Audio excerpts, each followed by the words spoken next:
All right, here we go. I'm Stan Jones, the moderator of today's Works in Progress panel.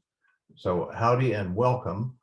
And if you're in the audience and wondering when you're going to get your chance, we're all five authors here going to do our spiels, and then we'll invite questions and comments from the audience as we discuss what we've just talked about.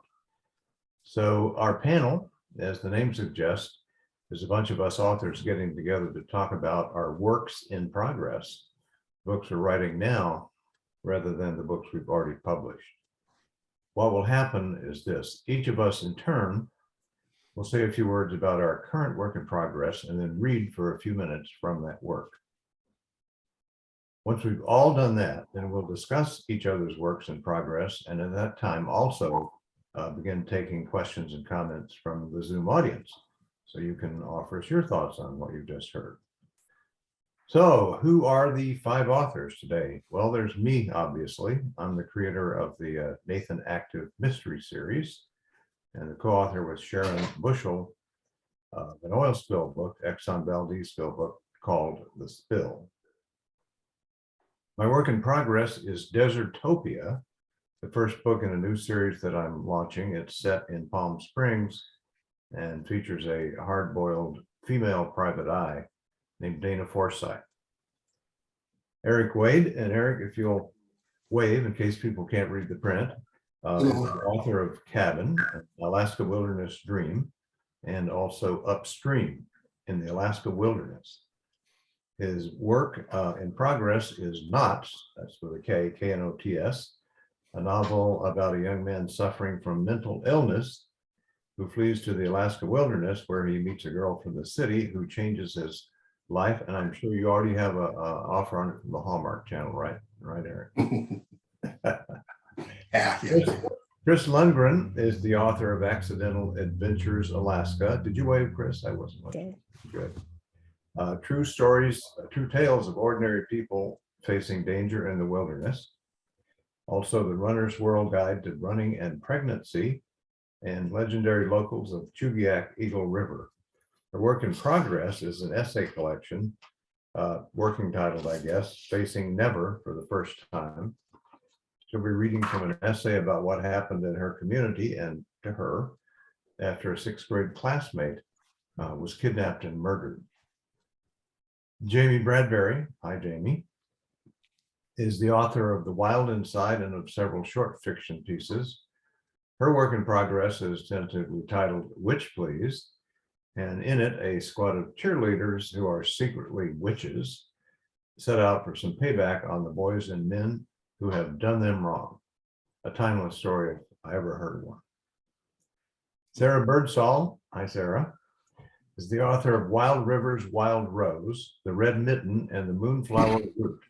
Her work in progress is tentatively titled Hill of Dead Horses, and it's set in a fictional version of the all but vanished community of Curry along the Alaska Railroad.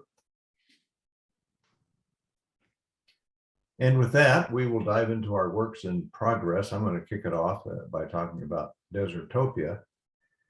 Desertopia, as I mentioned, is the first book in a new series I'm launching set in the Palm Springs area, featuring a hard-boiled female private investigator named Dana Forsyth. I did have a co-author on it, Mary Washi, and I see from my screen that she's on with us today. So maybe she'll have some things to say.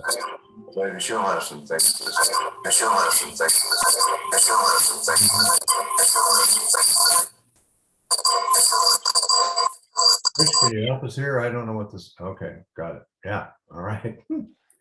Okay, I got interested in the Palm Springs area after spending some time down there during our Alaska dark and cold season over the past few years. And it fascinated me because of the stark contrast between rich and poor in that area. Palm Springs is a kind of utopia in the desert with lots of nice homes, resorts, mansions, golf courses, and of course, deluxe shopping opportunities. But the rest of the Coachella Valley, where Palm Springs is located, is quite different. It's quite poor. It's dirtier, more rundown, more crime, and it's something of a dystopia. And hence the name of the first book in the series, Desertopia, utopia and dystopia coexisting side by side in the sweltering California desert. I chose Dana Forsythe as the star of the series because I wanted to try writing a book with a female protagonist, something I'd never tried before. As a man, I can see that women have a different life experience than we do, and oftentimes a much more difficult life experience. I wanted to see if I could capture some of that in a book and show how Dana deals with it, even as she solves fascinating murder cases. So who is this Dana Forsythe person? Well, she's a retired cop and the widow of a cop who was killed on duty a few months before the book starts. She's kind of a smart ass. She drinks Moscow mules and she takes no crap from anybody. She has a retired police dog named Duke, does a lot of work for an eccentric lawyer named Ike Skogel, whose view of legal ethics is basically whatever it takes. And Dana has a mysterious biker sidekick called the Chaplain. And now here is the opening passage of Desertopia. Chapter 1, the Chaplain comes by night. He can't afford to be seen near anybody with law enforcement ties, not even an ex-cop and a cop's widow like myself. If he was spotted at my place, his fellow mogul bikers would plant him in the sand garden, known as the Coachella Valley, before the next sunrise painted the Ocotillos yellow and orange. So the Chaplain comes by night. This time my clock radio reads 2:18 a.m. when I wake to hear his Harley mutter to a stop behind the house. My place is in the Cahuilla foothills of the San Jacinto Mountains, overlooking Chapel City, Rancho Mirage, and if you squint hard enough, the south end of Palm Springs. It's remote enough that I can afford my house, which is critical since Frank, my husband, got himself killed on what should have been a routine domestic violence call and left me nearly broke. All I got was a mortgage in default, zero balance in his 401k, and no explanation of where the money went. Lucky for me, California takes care of a widow when a cop gets shot in the line of duty. Eventually, there was a death benefit that paid off the mortgage, and I get half of Frank's salary for the rest of my life. But that 401k, damned if I know what happened to it. You close it with a cashier's check, and there the trail ends. Someday I'll investigate and figure it out, but not yet. I just can't make myself do it. Oh yeah, I almost forgot. Frank did leave me the Chaplain. The Chaplain was Frank's confidential informant, and he asked the Chaplain to look after me if the worst happened to him. 8 months ago, the worst did. And a few nights after the funeral, the Chaplain showed up at my back door and told me the deal. Now he's my confidential informant and witness retriever and kind of a secret go-to for things best done in the dark. I peer out the window beside my bed and I can see in the moonlight that the Chaplain has a sidecar on his Harley and luggage carriers on the back. He's lifting something out of the sidecar. A few moments pass and I hear stuff being said on the patio, followed by silence. Then he cranks up the Harley and vanishes into the night. This is how my arrangement works with the Chaplain. I ask him to find something, most often an uncooperative witness, and bring him in. One time he explained to me how he does it. The Chaplain is wanted, so he doesn't carry a gun unless he expects to need it, just a ball peen hammer. If a guy's uncooperative, the Chaplain will show him the hammer, give him a look, and wait. The Chaplain is 6.5 feet and 200 pounds plus of beard muscle and biker menace, and who's to know what else he's got under those leathers. The guy usually becomes very cooperative because the people I ask the Chaplain to track down are too deep into drugs, depravity, or gambling debt to go to the cops. And when one of them doesn't cooperate, well, the Chaplain slams the hammer down on the table, drags the guy's hand out over the dent, raises the hammer, gives him another look, and then waits some more. So far, that's always done the trick. Except tonight there's a problem. The Chaplain's not working on anything for me at the moment, so what's he dropping off on my patio? I slide on my robe and slippers and I'm halfway out the back door when my phone chimes from the nightstand. I go back and pick it up. The caller ID shows the number for the chaplain's current burner phone. It's always a burner with the chaplain, and he gets a new one every few weeks, then smashes the old one with his hammer and buries it in the desert. There's got to be dozens of his old burners out there in the sand. I wonder, do the metal detector people ever find them and wonder how they got there? What's happening, I ask. We got nothing going on, right? Look on the patio and stay on the line. But what? Please, Dana. The chaplain is like that, gracious but implacable. I walk out of the bedroom, trailed by Duke, my retired German Shepherd canine partner, and swing open the back door. The chaplain has switched on the patio light before leaving, and it takes me at least 30 seconds to process what I see. Twin toddlers, one of each flavor, 2 or 3 years old, asleep in car seats. Around them is a bunch of kid stuff in reusable shopping bags, clothes, diapers, toys, plastic kitty cups and bowls, books with covers and bright colors. Grumpy Bird and Emily's Balloon are 2 that I can see. On their laps are a bedraggled stuffed pony and a one-eyed teddy bear. Jesus, I say into the phone, what the hell is this? The chaplain, for once, doesn't seem to know how to say what's on his mind. The seconds drag past. They're Franks, he says finally. Their mother was killed tonight. I didn't know what else to do with them. They're Franks? My husband had kids with another woman? And that's all you get today. All right, Jamey, you at the upper left of my screen, would you like to go next? Oh, sure. Yeah, I can do that. Okay. Hi, everybody, and thanks, Stan. I'm going to read from my work in progress, which is called Witch Please.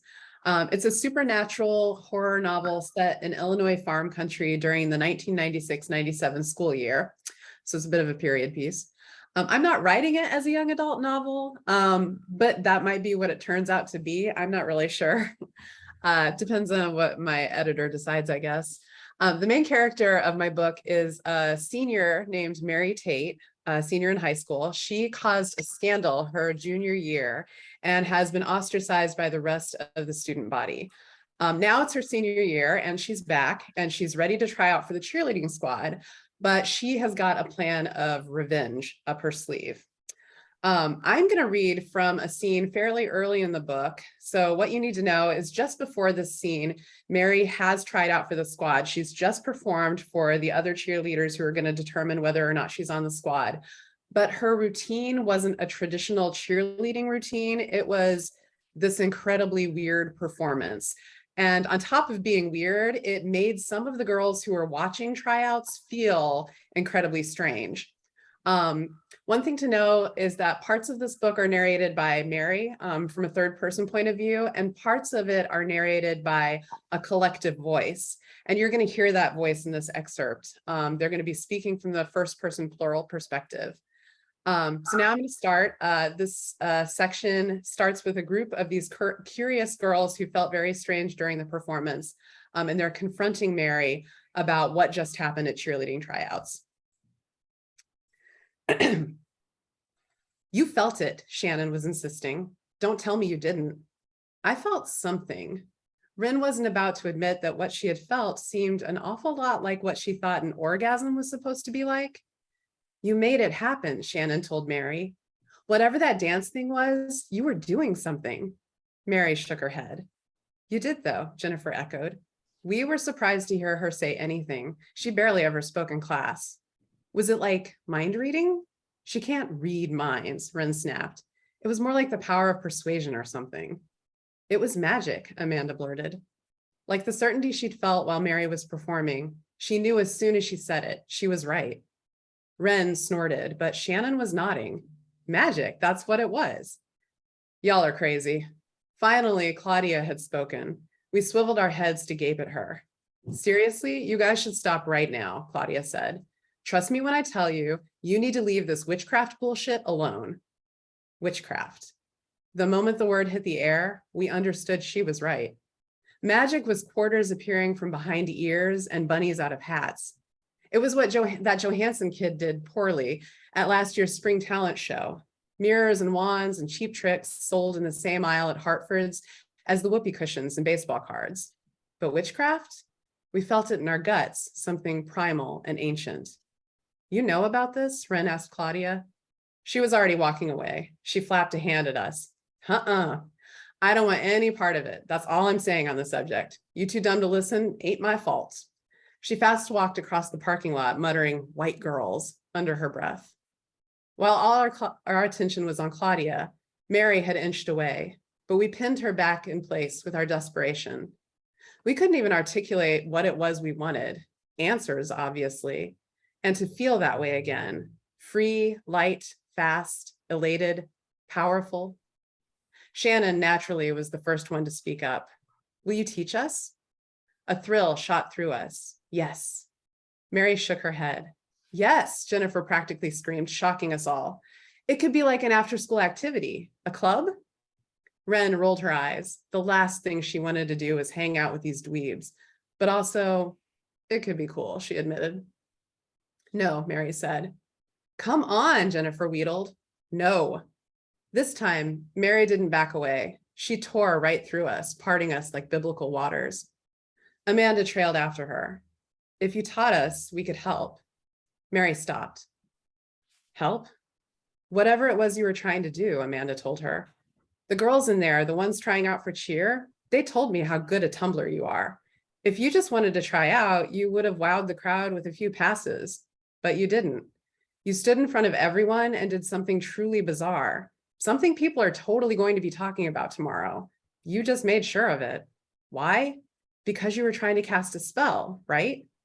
So it didn't work. So, Mary crossed her arms. So maybe we could help make it work. Mary scanned our faces. You want to help? Her voice was low enough we all had to lean in a little to hear. Now you want to help? The way you helped me out last year, spreading rumors like herpes, acting like you knew exactly what went down after sectionals. Shannon, how many people did you tell that I had a three-way with Brandon Barnes and Chad Phelps? Shannon swallowed dryly. How many of you asked me what happened? Mary demanded. How many of you called after I stopped coming to school? Did any of you say anything when the rumors started to get crazy? Or did you all just believe everything everyone was saying? Most of us couldn't meet her eyes. It was true. At some point, you couldn't believe what people had claimed had gone down after sectionals. To do so, you had to imagine Mary as some kind of sex fiend with an insatiable appetite and the ability to control the minds of guys. But it was kind of fun to pile on. By the time the rumors got that outsized and ridiculous, it wasn't even about Mary anymore. It was just stories, right? Wren glanced at Shannon, whose face was practically glowing. The silence hanging over us was thick enough to chew. Cool, Mary said. Good to know. I did need your help, but none of you offered. I sure as shit don't need anything from you now. We watched her walk away. She moved like the cheerleader she was, strong and graceful despite shouldering the burden of her book bag and her duffel and her reputation and all of our attention. September was still stiflingly hot, but at that moment, Mary looked utterly cool and untouchable. Maybe, Shannon started, but we ignored her. We didn't even look at each other, just scattered. None of us said another word about what we'd experienced at tryouts. But that night, in our separate beds, we dreamed about it. In our dreams, we remembered what it was like for the brief duration of Mary's performance to feel powerful. All right, thank you.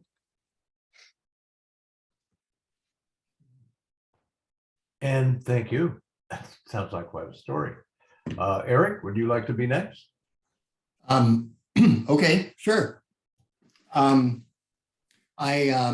First of all, it's a pleasure to be here, and thank you, Trish and the Alaska Center for the Book, and the panelists, and those who have joined the discussion.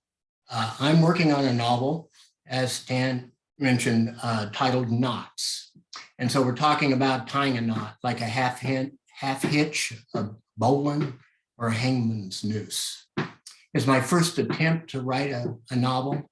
I started in 2020 on this, and I'm in my fourth rewrite. I wrote the first draft in first-person point of view. but wasn't happy with that. And now it's been rewritten. It's in third omniscient. Little over 85,000 words in length at this point, and will likely end in that neighborhood. And if all goes well, I'll be done this spring. My story is about Hal, a man in his 20s, raised on a small farm in the coastal Oregon mountains, who goes to the wilderness because he can't comfortably live around people anymore. Life begins to mount for him, and he feels responsible for the death of his mother, who was killed in a tractor accident on the farm. And he begins drinking too much, partying at college, and he suffers a mental breakdown one day in literature class while reading aloud. Thereafter, experiencing symptoms of schizophrenia and depression. He's certain that he's lost his mind. Growing up on the farm, he's acquired the skills for wilderness living. For instance, he knows how to use tools. He can work machines. He can build things. He can field dress animals. He knows how to grow vegetables. He knows about soil and so on and so forth. And he's also an expert in knots, a skill that he learned from his father, and a skill that will become very useful in the story. In mid-May 1992, the time of year in interior Alaska when patches of snow and ice coexist equally with mud puddles, Hal goes to the wilderness, hiking a trail just north of the small town of Healy, where he encounters a man living in a bus. But he only pauses and stays for one night, and he keeps going. And he walks beyond the end of the trail and deep into the boreal forest. The novel begins 3 years later in 1995 along a small river. And now Hal is starving to death. He doesn't know it, but this is happening to him as it happens to the animals, where spring is very often the very worst time, when all the provisions are gone and the plants haven't come back to end growth yet. He survived a bear mauling early in his experience, where he tried to befriend a black bear by giving it food, luring it to eat out of his hands, and he's left with significant facial scars. While on the bank on a rainy morning, so 3 years later, if you will, a rainy May morning, retrieving beaver-killed birch for firewood, pulling logs with a rope over his shoulder to his cabin that is hidden in the trees, he hears noises on the foggy river. And this is when he meets Angel. And I'd like to read a little bit from that. The slapping sound reached Hal long before the raft broke from the fog. Not certain if what he saw was real, he stepped into the willows and rubbed his eyes. The raft floated toward him rapidly. It couldn't be, but it was. And stretched from mid-raft up the bow, a sleeping bag took up most of the room. Bare arms handled the paddles. Let it pass, he told himself, but he couldn't. Look here. She strained his way, smacking the oar blades against the surface like baby hands in a bathtub. And as the raft swooped by, she grabbed a willow branch and he caught a D-ring. Hold on. With 2 half hitches, he tied the rope to the raft, darted to the top of the bank to tie off to a slim spruce using the same knot, pausing to take a deep breath before sliding back to the raft. A low groan rose from the sleeping bag. Stay there, Dad. He's broken a leg, she said. Hal reached for her and saw the terror. He knew why. Damn it, move faster, he said. I can do it myself. She clawed up through the willows and the first roses of spring to the level land, and he followed, pulling the heavy, soaked sleeping bag. The raft capsized, and we lost everything. Sucking for air and struggling to catch up with all that had just happened, he knelt on a knee as the rain bounced off his oversized floppy coat. And when he stood, she jumped up and screamed. Did he look that bad? He wondered. She dropped into a crouched stance. It's okay, let him be, the bag spoke again. A red squirrel overhead began egging her on, clicking and clacking while jumping between branches. Hal backed away and held up his hands in the raven's claws, with raven's claws, and the squirrel stopped. The entire forest paused, watched, listened, silence and stillness. Let's get to my cabin. Can he walk? Your cabin? He can walk. He can't walk. Hal judged her brown, milky eyes. She's lying, he thought. I already said he can't walk, she said. The squirrel exploded in sound. You both are going to die if you don't get out of the rain. Hal glanced into the trees toward a robin's whistle and the faint veil of wood smoke hanging in the weave of branches. I'm going there. Where? She now stood upright out of her fighting stance. She couldn't see the haze. Stay here. I'm going to the cabin to get a sled. Be back. Hal loped into the trees, wondering why they were looking for him. So that's the end of the reading. As it turns out, Hal's instincts aren't entirely wrong. As is obvious, people with paranoia are often right, or at least on its edge. Someone is after someone. So that's what I have. Thank you very much. The book nearing completion, but it's not quite there yet. And the book is called Knots. Knots, yeah, Well, thank you, Eric.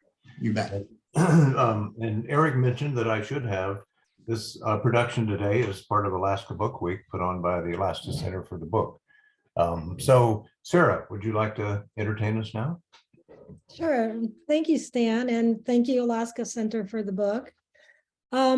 My work in progress is set in a fictionalized version of the now vanished community of Curry, Alaska, which was once upon a time a thriving place with a huge hotel and a tennis court and a swimming pool. And eventually they even had like a ski lift. And then the hotel burned down in 1957, but before that it had started fading away. It was originally built to be a stopover for the train coming from Seward, then Anchorage, then up to Fairbanks. And when they had the coal trains, they couldn't make it all the way up to Fairbanks in one day. So people would automatically stay overnight at the Curry Hotel. And then it became a place where people went to as a destination in itself. So as someone who grew up north of Talkeetna up the tracks, I was always fascinated about the idea that further up the tracks there had once been this glamorous hotel. And so eventually I just started thinking of ideas of, oh, what kind of a story could I write? And then in the 70s, I knew some people who lived up there during that time. And I got this idea of a novel with two time frames, one in 1974 and the other in 1929 when the hotel was in its heyday. And I have four narrators, and there's one from 1974. There's one whose story is strictly in 1929. And then two of them, they have their point of view is heavily in 1929, but they bridge into 1974 when all these stories kind of collide. And so I'm going to read from one of the 1974 characters. And she's a first person character. And I have all the characters make statements before their first chapter. So I'm going to read her statement and then part of her first chapter as she and her boyfriend are trying to start a new life in Alaska after leaving a rather, I don't know, notorious life in California. So I'll begin here. Emily Wells. We thought Alaska would save us, the pure water, the clean air, the mountains and miles of trees, and miles of distance between us and San Francisco, the parties and the friends who encouraged us, the families who were shamed by us, the drugs and alcohol that consumed us. We walked away as if by leaving. The people we were stayed there and carried on as we once did, while the versions of ourselves slipped off into a new life in a new land. But it doesn't work like that, does it?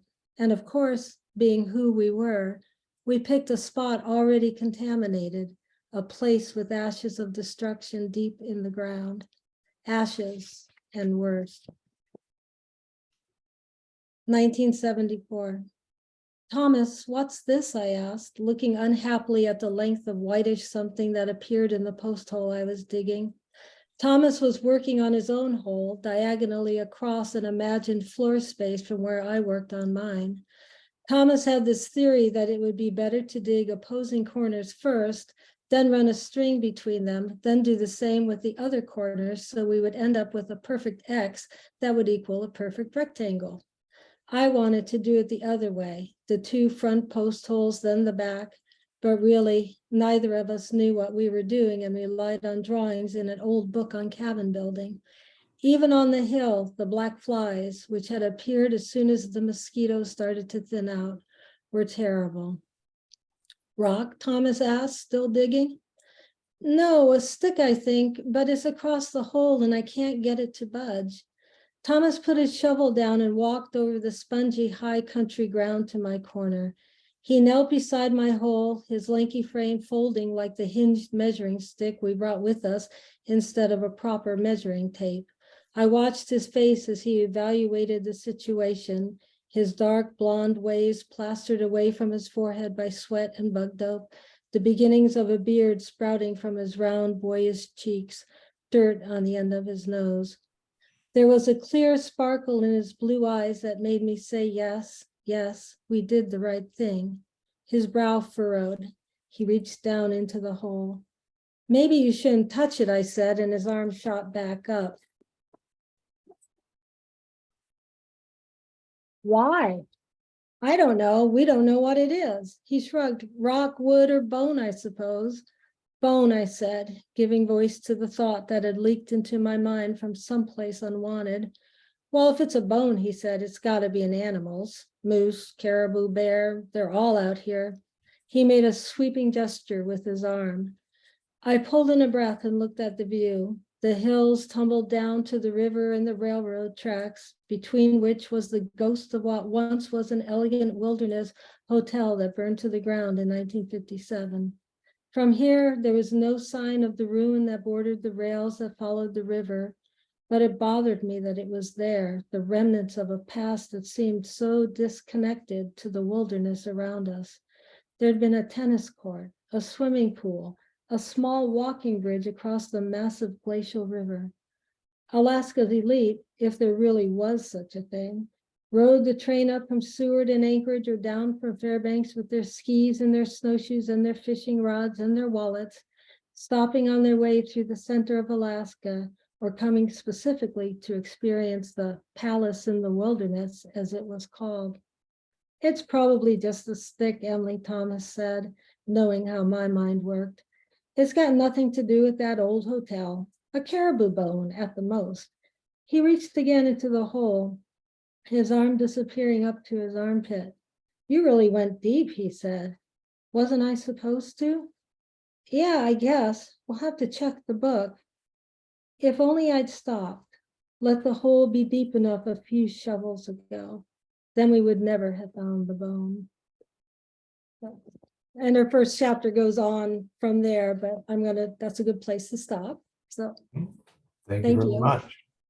And finally, we have Chris Lundgren and her book of essays, including one about a classmate who got murdered. And Chris, you're muted.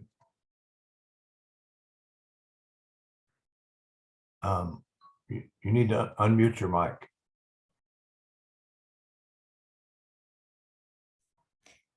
There Okay. she is. Can you hear me? Thank you. Yes. So I do have another project that's in the works right now, but it's in proposal form and not ready for reading. So I decided to dip into my kind of back burner project of essays that I've just kept writing through time. And this one is called Facing Never for the First Time. The drama therapy exercise annoyed me. We were sixth graders, not kindergartners. Just try it, the teacher urged. Buzz like a bee, spread your wings. She demonstrated. 2 or 3 kids followed, then a handful more before peer pressure tipped, and we all made loopy figure 8s around the gym. If Tim could have been there, I was sure he would have buzzed right through the center and around the edges of the room. Tim had been at home in any group. The nerds liked him, and so did the anointed few. He was smart, but not in the straight A way the newspaper described him. No, Tim could pass as silent but deadly and make us sure someone else did it. He could crack a joke in class and not get in trouble. He was small, tiny, really, for going on 12, but he was a respectable infielder and was never picked last in gym. Tim could hurl a ball, which he proved in after-school games of dodgeball. 30 or 40 kids would show up around 4 o'clock every day to take pot shots at each other. During the winter, the game of choice became run and kick soccer. No rules, just try to score on the other team without slipping. The fun was in the wipeouts, exaggerated backpedals followed by a rough collision of butt and ice. After the games, we'd go home to waiting moms. Detroit bore the nickname murder capital of the world in 1977, but the affluence and traditionalism of our suburb kept us feeling secure. If a neighbor saw you breaking bottles in the road, your mom would get a call. Someone, it seemed, was always on lookout. Not so on March 16th, the night Tim disappeared. He borrowed a quarter from his sister for candy and took off for Hunter Maple Pharmacy after dinner. The walk was half a mile from his house, but it was dark and he was alone. The last sighting of him was at 8:30 when someone noticed him talking to a man in a blue AMC Gremlin. 12 hours later, the first rumors arrived at Adams Elementary School. As the safety squad kids prepared for the morning rush, the whispers began. Tim is missing. We had no precedent for the word missing. It meant nothing to a bunch of suburban kids who thought they were safe. I don't get it, I said to a girl who told me. She shrugged. He went to Hunter Maple and never came home. For a second, I envisioned him still in the store, stuck in the candy aisle, unable to choose between Pop Rocks and Lemon Heads. We treated the news like a piece of gossip, withholding it from some and revealing it to others until the force and sheer weirdness of it gushed in from the sides. Before our teachers confirmed it, every last kid knew about the disappearance. At lunch recess, we went out to play soccer. The field was shiny and primed, and a red rubber ball beckoned from the center. We volleyed a couple times, but the teams kept breaking into small groups, people seeking the comfort of their best friends. Extra adults manned the playground, the principal, the gym teacher, the speech teacher. No sentry would blink today, or any day from then on. Mom instructed me I would be walking to school with the smartest boy in the class, who lived down the street. Are you joking? I pleaded. The boy and I stayed half a block apart, never acknowledging each other with more than a subtle wave. Friends talked incessantly about where Tim could be and whether the man in the police sketch was the kidnapper. In a couple of days, we were suffocating under our speculation, recycled many times with no facts to aerate it. So we set it down to play. The snow on the soccer field had grown pebbled and soft, and we abandoned it at recess for games of foursquare on the pavement. It was no coincidence that foursquare had to be played gently, between the lines and according to rules. It provided equilibrium. Soon we were in a holding pattern in a space that felt tolerable. It didn't last. A grainy picture on the internet shows a body bag being lifted out of a ditch in Livonia, Michigan on March 22nd, 1977, 6 days after Tim's disappearance.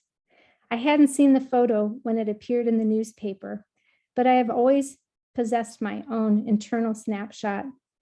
It is me sitting on the bed with Mom and hearing her say, "They found Tim's body," and my brain trying to protect me from the obvious. Is he alive? I winced. Contemplating never again doesn't get easier. Death gapes just as wide and unfathomable each time we encounter it. But the first encounter comes with some surprises. You don't expect it to hamper your breathing, and you think there must be some relief somewhere. I'll leave it at that. Very nice, Chris. And good job, all of you. We're about to sort of open the discussion of everything we've talked about here. And Trish Jenkins, who appears on your screen as PM Jenkins, is kind of in charge of managing the online audience. Trish, would you like to come on for a bit and explain how it's going to work? Well, I think it's pretty simple. You can raise your hand if you want, or just ask the question. You can also type a question in the chat and I can relay it to the panel. So feel free to jump. We don't have a huge crowd, so feel free to jump in with a question or raise your hand and I can acknowledge you. All right, and at the moment, I'm only seeing names, no pictures. Can we do something about that? They're at the top. If they want to turn their cameras on, they can. Okay, they can. Yes, All right. they can turn their video on if they'd like to. So I welcome you to do that as well if you'd like to. Okay, all right. All right, so well, with that, I say, let the good times roll. Do any of our authors want to kick off the discussion by asking one of the rest of us about what we just read? If not, I have something for Jamey. And Jamey, this is only going to show my unfamiliarity with the genre, but as I listened to your piece, I just wondered if it goes to the young adult market. What in today's young adult market, what are the parameters, if there are any, about the how graphic or explicitly you can get into sex in that genre? And I think you need to unmute. There you go. The reason I muted, I will apologize in case you guys can hear this. My neighbor has decided to blow his leaves. So if you hear an engine, that's what that is.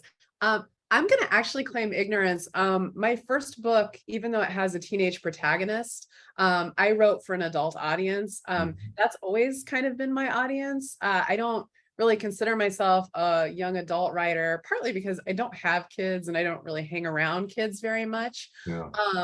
But as I'm writing this new book, which is set in high school, it's very much about teenage girls. Especially the front half of it feels a little lighter and a little less graphic. So I do have in the back of my mind, I'm kind of preparing myself for an editor or an agent to say, actually, I think this might be a young adult novel. Then again, as I get toward the climax of the novel and things get darker and a little more graphic and a lot more violent, I'm thinking that might change some minds. That might end up being more of an adult novel. But, I feel like the lines are so blurry too. I mean, so many adults love reading YA novels. So many teens are already reading adult novels. But I'm not really sure where those lines are. Yeah. Well, it's an interesting challenge. Yeah. Anybody else among the authors or the audience? I have a question for Jamey. Can you hear me? Okay, Jamey, you did a fantastic job of capturing the voice of teenagers, and I was thinking as you were reading that you must have some experience with teenagers. How did you do that? I think maybe I'm tapping into my own memories as a teenager. This is something I actually want to ask all of you though, because for me to actually get into the setting and just the feel and the tone of a novel, I really have to find a voice. My first novel is very voice heavy. It's a first person, very close narrator. This novel, it's third person and then the first person plural, and those voices are really important to me. And before we kind of started kicking this off, we all talked about point of view and how that's shifted for some of us. For this book, I've never been a plotter. But this book, I actually did end up plotting out. And so I had the voice, I had the point of view right away. So I'm interested in hearing from all of you, like, when did you know that you needed to change your point of view? Or like, just how did that process happen, shifting from one point of view to another between drafts? Sounds like Eric might be the guy who addressed this, huh? So Eric, you need to unmute. Eric, can you? Yeah, unmute? thank you. There Yeah. we go. When I had written the first draft, as I mentioned before we started, I'd written it in first person, and I don't know that I can in any technical way describe what I was unhappy with, except to say that I didn't feel like, I felt like I was starting to repeat myself a little bit. And by going to third person, it seemed to me to be able to open it up so I could expand my story. And so that's why I did it that way. And so rewriting it, and as I did the rewrite in third person, the story did in fact expand, and it gave me more opportunities for me anyway. Yeah. And I have a question, if and this is to you, Stan. You mentioned that you had, I know your Nathan Active series, and then you wrote this to explore this female lead character. So what did you have you come away with? Is it easier for you to write or harder, or does it matter? Well, I had a female co-writer on this, and she's with us today, Mary Washi. So that helped. And they're kind of all hard to write, and you just keep hammering at it till it feels right to you. This was definitely different. In some ways, it seems a little easier to me, laying aside the question of trying to write a female character, but addressing writing in the first person seems a little bit easier just to sort of spin out a yarn because it's like talking. At the same time, I have some concern that it ends up making, the writing a little bit too loose and shaggy and not disciplined enough. So I kind of go back and forth on that question. Anybody else? I had, Go ahead. I'm sorry to jump in. But for Chris, and that was, and maybe you mentioned this, but the setting for is this an urban area of the country? Suburban, yeah, suburban Detroit. Okay, you said that. Okay. I just wanted to comment on the point of view. Were you done, Eric? Yes, I am. Okay. I agree with Stan that it's kind of easier to get going if you're in the first person. It's easier to spin a yarn because you can hear that character's voice and it just kind of gets you going.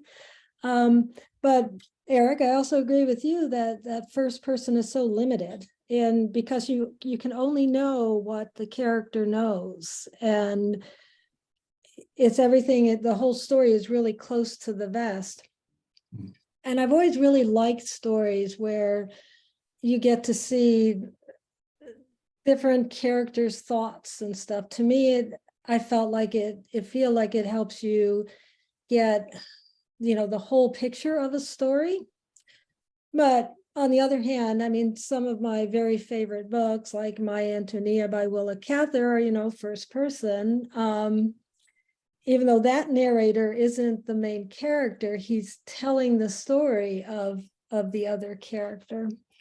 But Jamey, I've gotten to the point where, I mean, when I started out writing, I didn't know what I was doing. And I did a lot of just trying out all kinds of different things with point of view. And now, and I don't know if this means, I'm not saying this means I know what I'm doing. I still will claim not to know what I'm doing. I like hear voices in my head for the characters, and sometimes they come to me in a first person, and sometimes it's from a third person point of view. But my third person sections with characters are always very subjective third.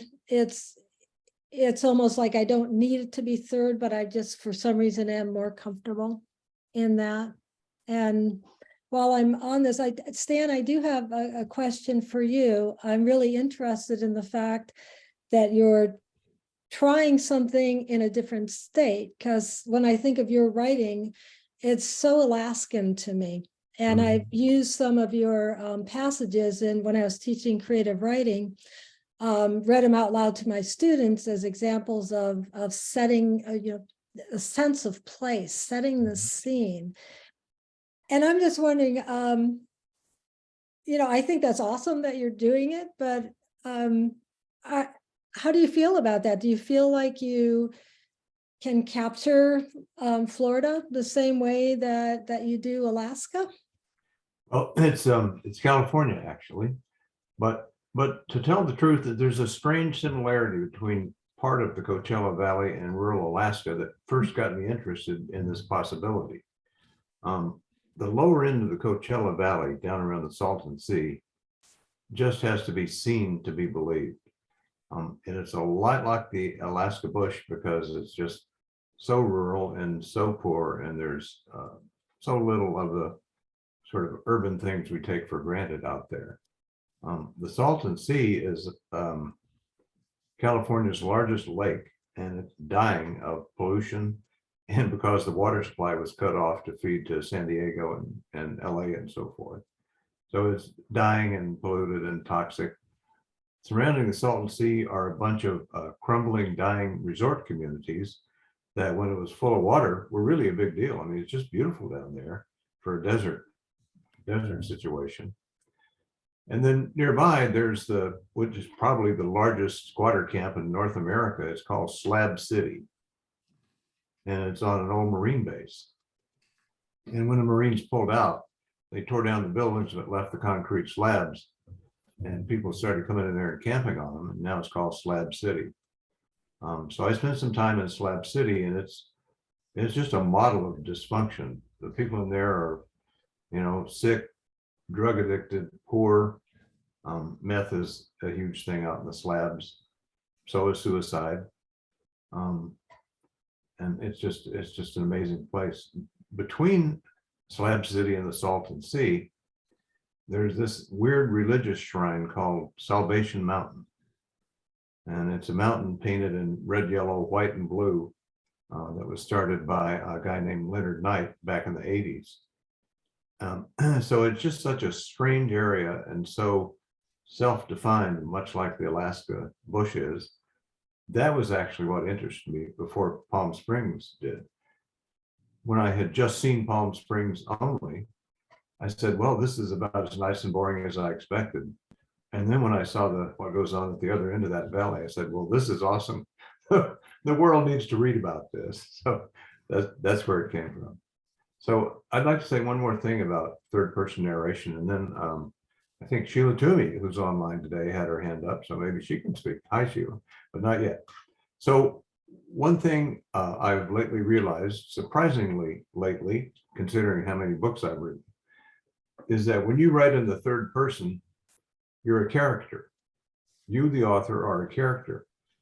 And the character you are is the narrator, the storyteller.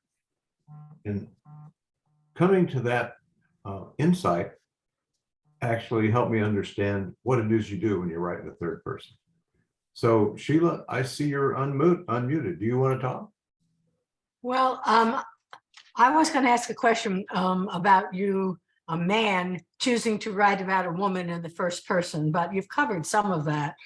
You are my dear friend, of course, and I love your writing, but I just question how effectively any man can write in the first person as a woman. Third person, I'm okay with, but first person raises some questions.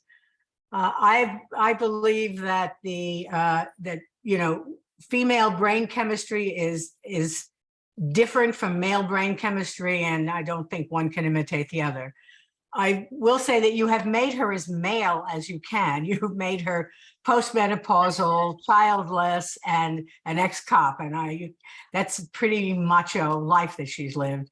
So, and from what I've read of it, it works. So I hesitate to bitch about it because you have made it work. But I just raise it as a question among writers in general. Is it legitimate for a man to write in first person as a woman?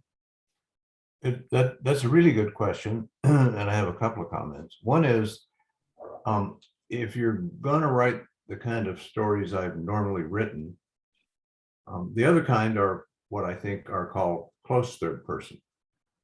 And in close third person, if you turned all of the he words to I, you could convert it to a first person novel like that. Yeah. So I think the real challenge is writing a female character in close third person versus first person. I mean, that's the question. But if you're going to write the kind of stories I write, you're sort of on the same hook regardless. Can you really write an inside story about a female character? And that's a really good question. I know that men have been trying to do it since forever. And some of the ones I've read, like My Antonia and you know, some other great novels by men about women. I mean, they felt right to me. As a man, I read them, and yeah, that's a woman there that he's talking about. But I have to admit, my confidence that this is doable is less than 100%. Okay, well, congratulations for trying. I think you're doing fine, but it's more a philosophical question for me than an actual one with your book. Yeah, yeah. I do Okay. wonder about the question of, you know, gender and sexuality versus the characters that you're writing about. It weirdly growing up, I mean, not weirdly, it's because of like the canon of literature and what it is, but like growing up, going to grad school and college, the short stories that I was writing as a younger writer, I almost always wrote a male character, like whether it was third person or first person, I was often taking on a male point of view. And no one in my classes, no one in my workshops, none of the people who were reading my stuff really ever questioned, why is a female writing from a male's point of view? But then we tend to switch that. We tend to ask men, like, why are you writing from a female point of view? Yeah. And it's only in the past maybe 10 years that I'm not very interested in a male point of view. Sorry, guys. But I want to write from a female point of view. And I feel like the question really is not just, can a man write from a woman's point of view? Can a woman write from a man's point of view? But like, can you write from anybody else's point of view convincingly? And that feels like that's the job of us as fiction writers, is to convince you. If I decide to write a story from like an elm tree's point of view, I need to convince you I am an elm tree. If it's from a dog's point of view, I need to convince you of that. Like that's our job as writers in my concept of what we're doing. Yeah. Well, I ran into a version of this dilemma when I started writing the Nathan Active mystery series. I knew I wanted to set it in a native village, and therefore the cop more or less had to be native. But I'd been out in the villages long enough and met enough, rural natives that I knew I could never write a person like that from the inside.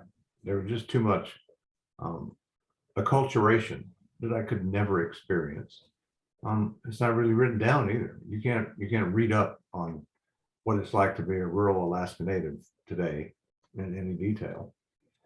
So I invented this character, Nathan Active, who was native by birth, but as a baby had been adopted out of the village and taken to Anchorage and raised there.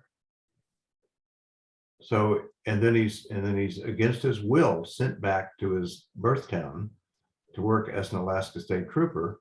And he hates the place. He never wanted to go back there, never wanted to have anything to do with his birth culture and all of that. So what we had here was a guy whose DNA is native, but the stuff that he knows about rural native culture is about as much as I know. So that's how I convinced myself I could write that guy. And I think I've been reasonably successful at it, at least. Actually, some strange things have happened with respect to that book. There's a thing, those books, one of the things that happens to people who live in rural Alaska, rural natives, is they kind of never read stories about themselves. They may read news stories about missing and murdered Indigenous women, but they never read stories about their experienced life. So here's something that happened to me a couple of weeks ago at lunch with some Native women. One of them had lived in Kotzebue and now lives outside and had married a white guy. And for some reason, she needed to write the word Atikluk, which is a kind of overshirt that people wear in the bush. And she didn't know how to spell it. So she told me, I looked it up in the glossary in your book. That was the only place I could find out how to spell it. She says, here I am, I'm looking up how to spell this Eskimo word in a white guy's book. And the other thing she said was, when she was raising her kids, she would say, go play out, which is a phrase I heard in the village all the time when I lived in Cotton Spring. And her husband would say, well, why do you say that? Why don't you just say go outside or play outside? Why do you say go play out? And she said, when I read your book and saw it in there, I remembered where it came from. Oh yeah, that's what the women in the village always said when I was little. So the book has actually been pretty well embraced by people who live in Cotton Spring. I was afraid I'd take some crap about it, but I never really had.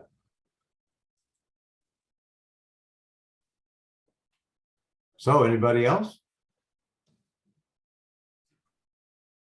We have, I see, the suspiciously named Lynn Birdsall online.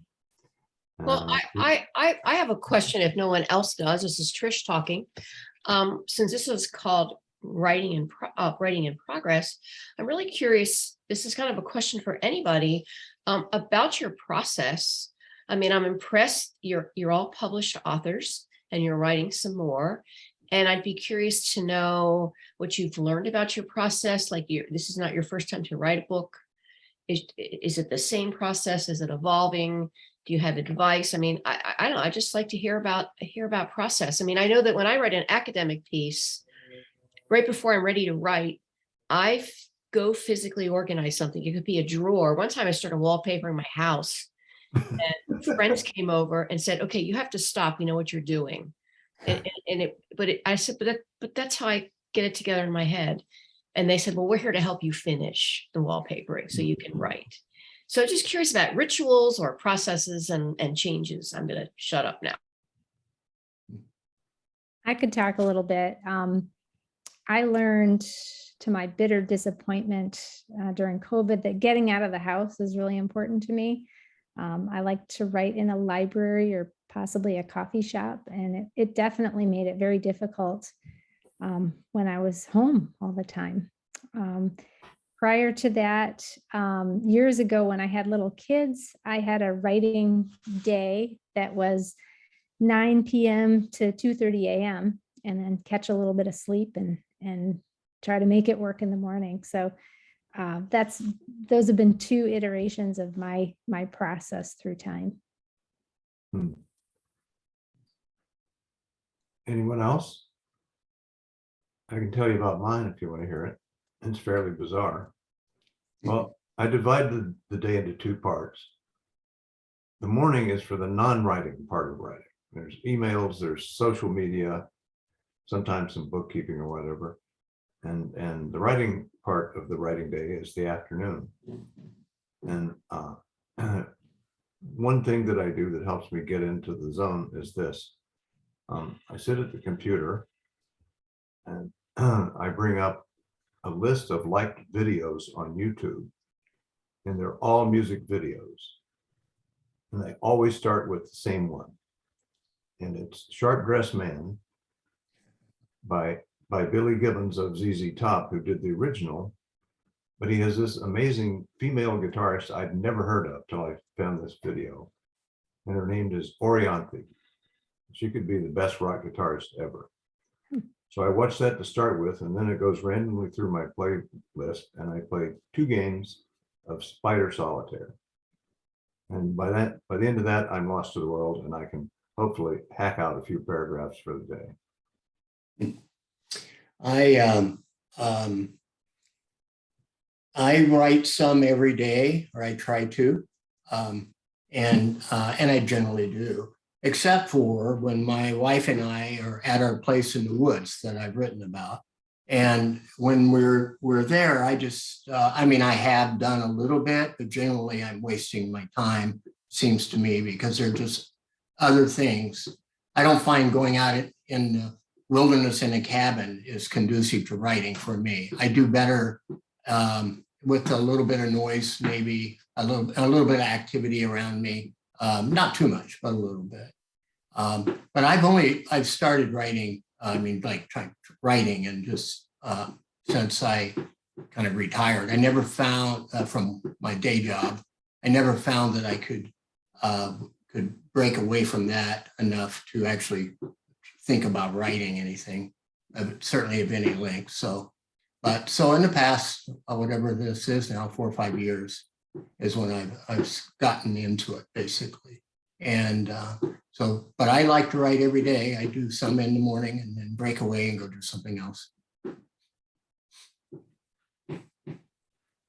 I just write whenever I can and on whatever is in front of me, an old envelope or something like that.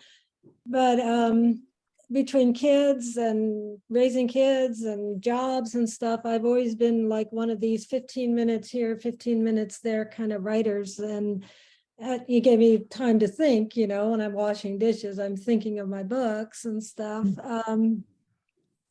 But one of the processes that works for me as far as, you know, a novel is just a really long thing. And I mean, I've only got 3 published, but I have others always in different phases.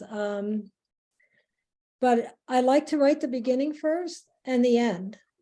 And then the rest of it is finding how you get there. But I have to have that end in sight. So otherwise I'm totally lost. And I've got another book in progress where I've taken a book that I had thought I had finished, and then I just kind of scrambled it all up and put in a different storyline. And I didn't know where the end was. And it just made me feel very lost trying to put it together. But I just had an epiphany the other day, and I know where it's going to go. And so now I feel like I can get back to work on that one. Well, I have a question. Oh, go ahead. Somebody was about to speak.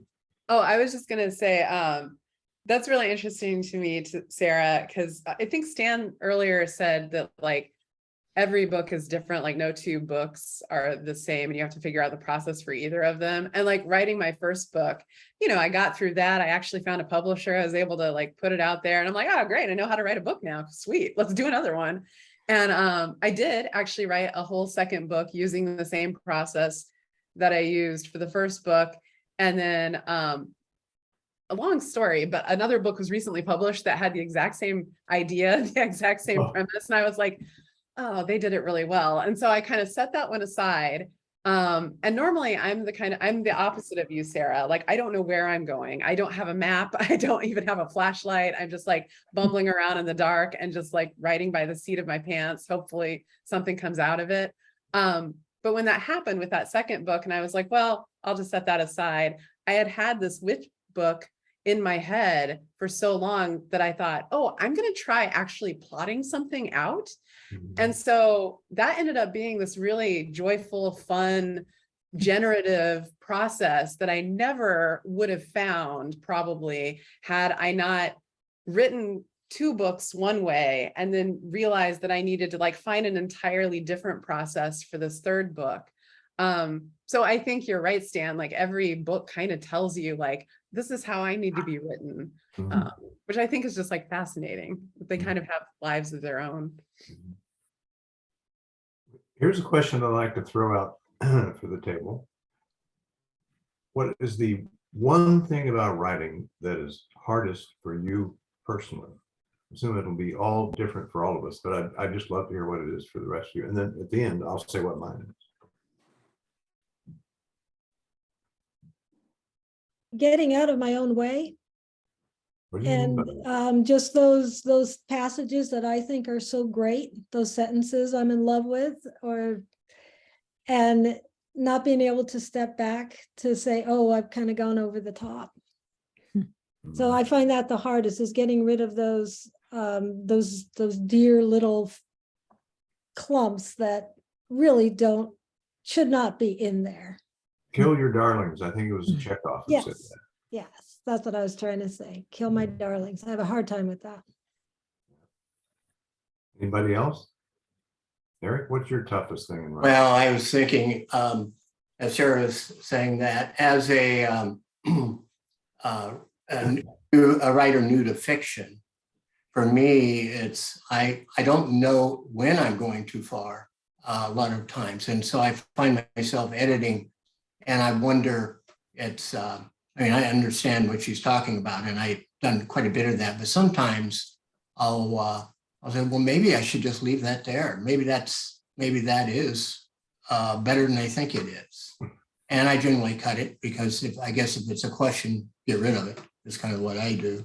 But I wonder about that. And so I don't feel, although I read a lot, but I still, when you're writing, for me, I'm not, maybe it's a competence thing. And is this really, hitting the mark that you want? So I find that hard to do sometimes. But I would say on a more like, sometimes I find it hard to get started. Like I will finish somewhere and come back the next day. And I've heard different read about processes that people do, but I sometimes find I kind of left a time when I felt like I was writing, but hey, I'm going to go do something else, and then come back and it's not there again.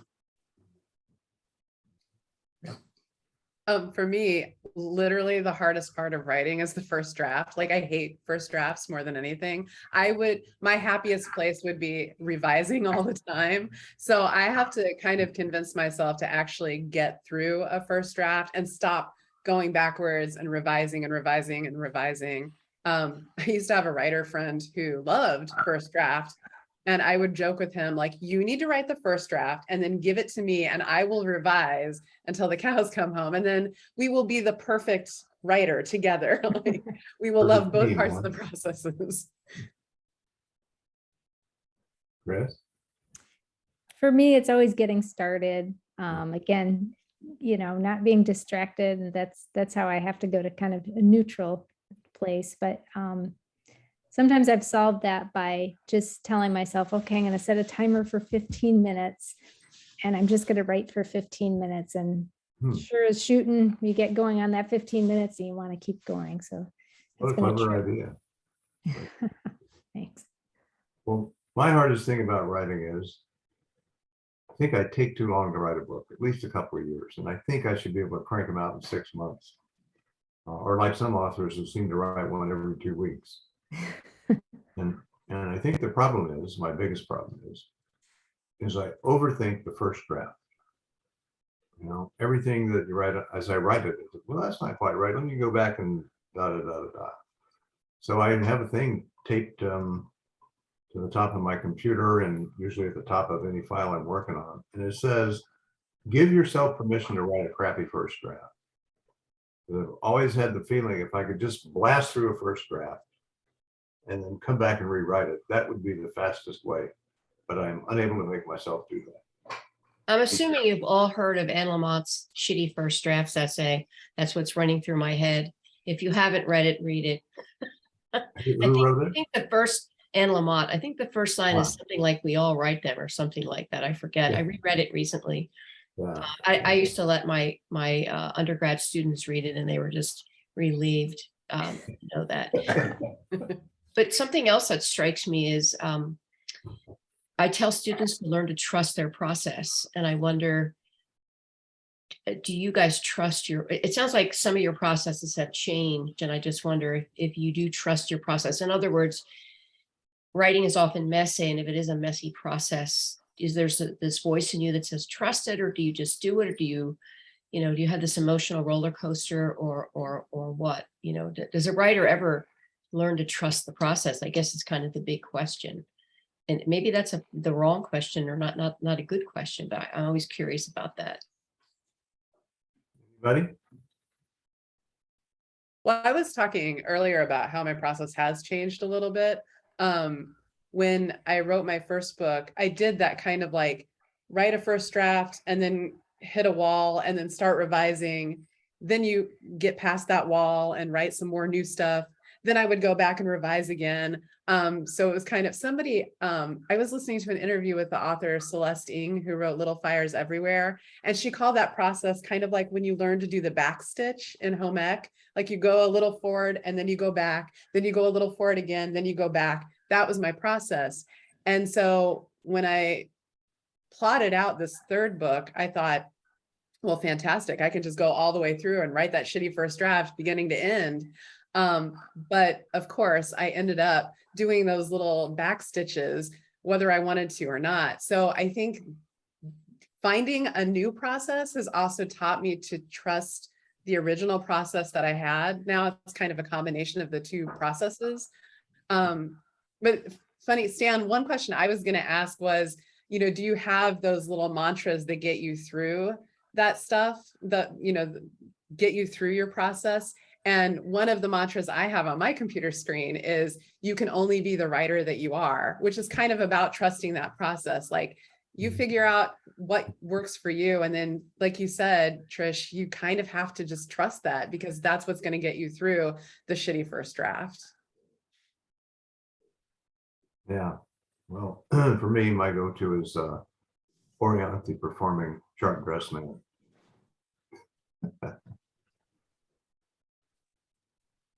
All right, anybody else, anything else? Anybody in the audience want to chime in here? Ideas, questions, comments, criticisms?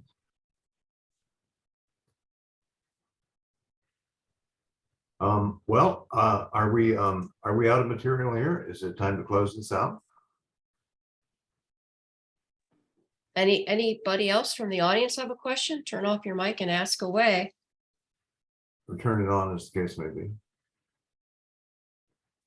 All right, well, I think I'm gonna declare this a roaring success and close it out, hearing no objections. Thank you all for participating. Thank you in the audience for joining us. And thanks most of all to the Alaska Center for the Book and Alaska Book Week for making this happen. And for all of us in the group here and in the audience, it will be available online later and relatively soon, right, Trish? Okay, and the way to find it online, I believe, is to visit the Alaska Center for the Book website. And then Alaska Book Week website. Alaska Book Week website. Yes, Then yes, you'll know when it's up. yes. It'll be up And when that tomorrow. happens, I'll put something on Facebook about it. So if you follow me, you can find out about it. But in case you haven't suffered enough, you can go through it again online. Thank you, everyone. Thanks, everybody. It's been great. Thank you very much. Everybody. Thank you.